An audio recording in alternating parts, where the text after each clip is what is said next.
E a gente volta a falar agora sobre a discussão no STF a respeito do crime de prevaricação para juízes e também integrantes do Ministério Público que estão no exercício da função.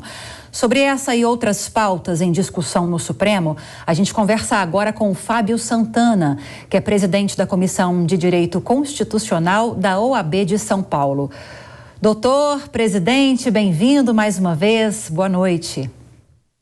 Boa noite, Lívia. Boa noite aos nossos telespectadores. É um imenso prazer estar aqui de volta conversando com vocês. Vamos começar então por esse assunto que eu já anunciei ao chamá-lo, presidente, porque são vários os julgamentos previstos que já aconteceram, parte deles nesta sexta-feira, e alguns também muito polêmicos já previstos para a semana que vem, a conferir se realmente vão acontecer, né? Vamos começar a respeito desse que começou nesta sexta-feira, é um julgamento em plenário virtual também, após uma ação da Associação Nacional de Membros do Ministério Público, que defende que seja suspenso o crime de prevaricação no caso de integrantes de juízes do Poder Judiciário e também de membros do Ministério Público. Essa ação não começou a tramitar agora. O relator Dias Toffoli já deu um voto favorável a essa suspensão. Me parece que ele chegou a dar um provimento parcial dessa ação da associação e agora os ministros vão se debruçar sobre essa situação. De um lado, a gente tem uma associação que teve um argumento acolhido por Toffoli que diz que é importante que haja essa suspensão desse crime de prevaricação para esses integrantes do Poder Judiciário e Ministério Público, porque é uma forma de garantir a independência para esses profissionais no exercício da função. Mas há muitos juristas que criticam essa medida, dizendo que trata-se de uma forma de blindar juízes e membros do Ministério Público, o que acaba os colocando acima da lei. Queria te ouvir, doutor, desculpa me alongar na pergunta, queria te ouvir a respeito dessa discussão no STF, como ela deve caminhar e sobre a sua opinião em relação a essa discussão também. Lívia, você descreveu perfeitamente. Esse é exatamente o cenário que está colocado hoje no Supremo Tribunal Federal.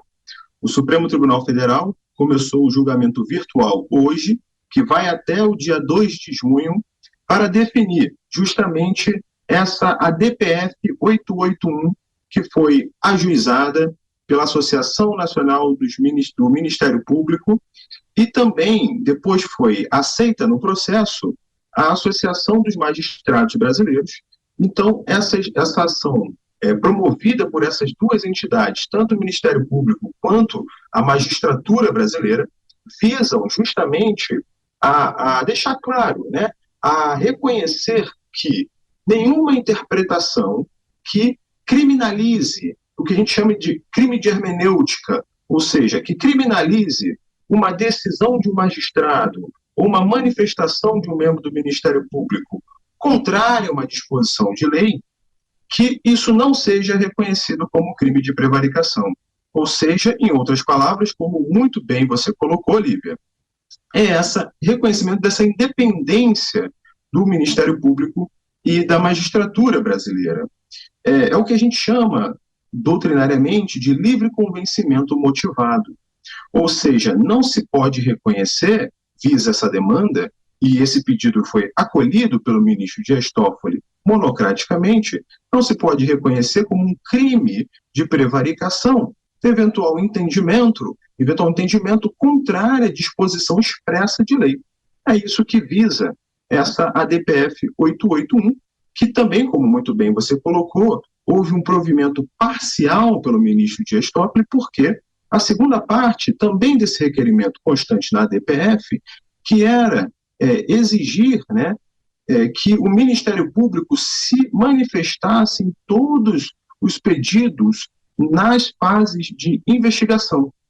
Então, veja, pedidos cautelares, prisão provisória, deve passar necessariamente pela manifestação do Ministério Público antes que haja esse provimento. Essa parte não foi decidida pelo ministro Dias Toffoli, justamente porque entendeu o ministro que essa matéria já era objeto da DPF 847, sob sua própria relatoria, então, portanto, não havia o requisito da urgência necessária para a concessão da liminar.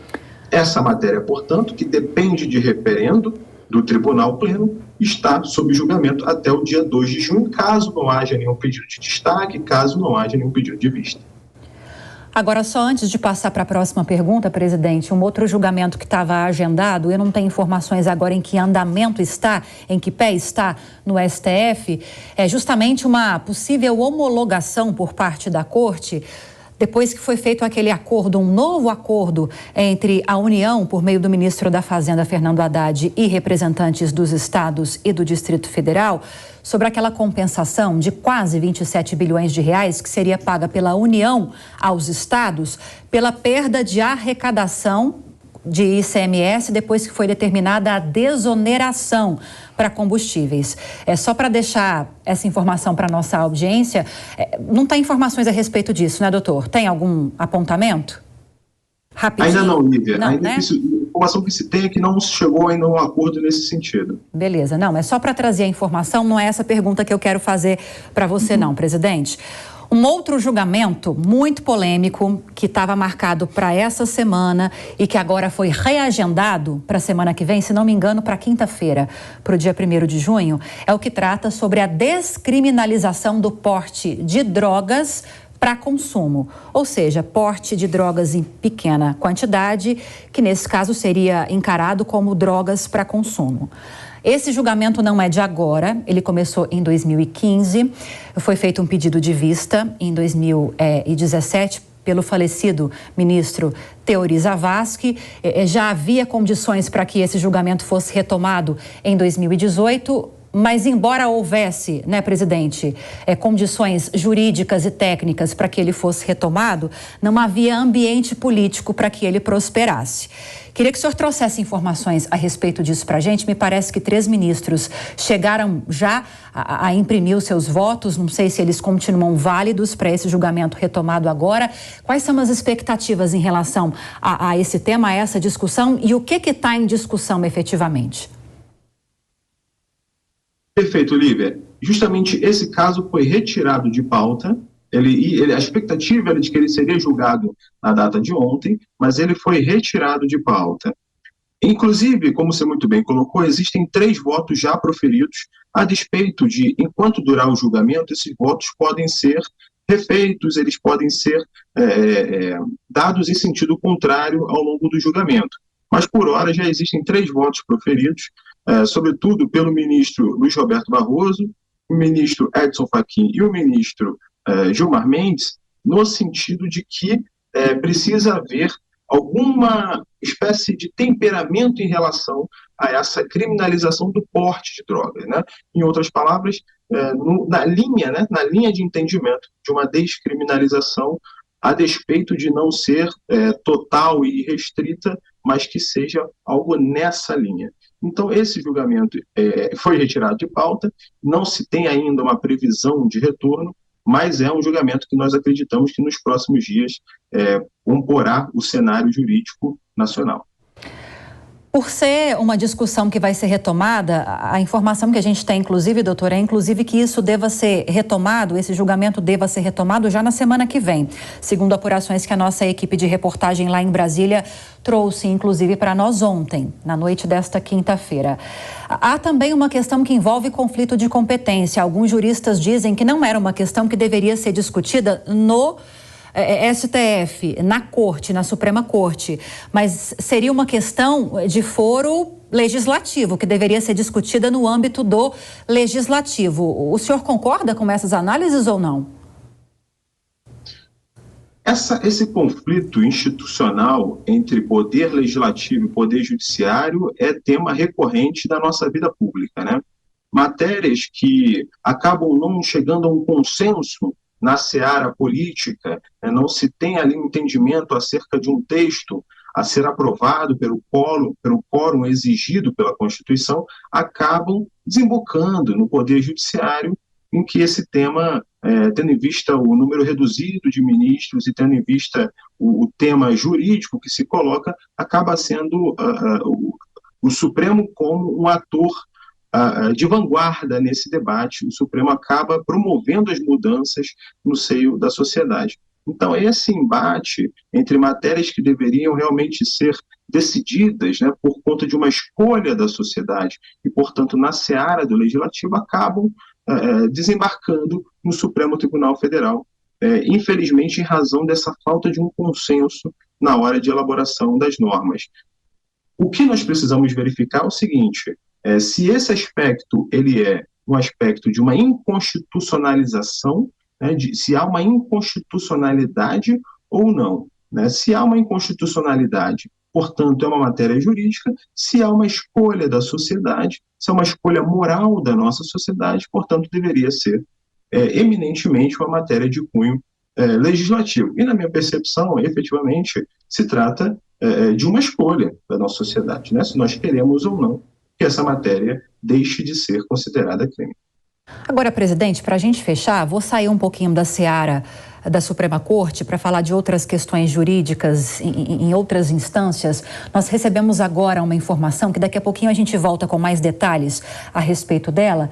É sobre esse pedido que foi feito e que já foi confirmado pela juíza Gabriela Hardit, de que há uma intenção por parte dela de não fazer parte da 13ª Vara Federal de Curitiba, que é a vara que cuida da Operação Lava Jato. Ela manifestou esse interesse, usando o termo correto que foi utilizado, de remoção.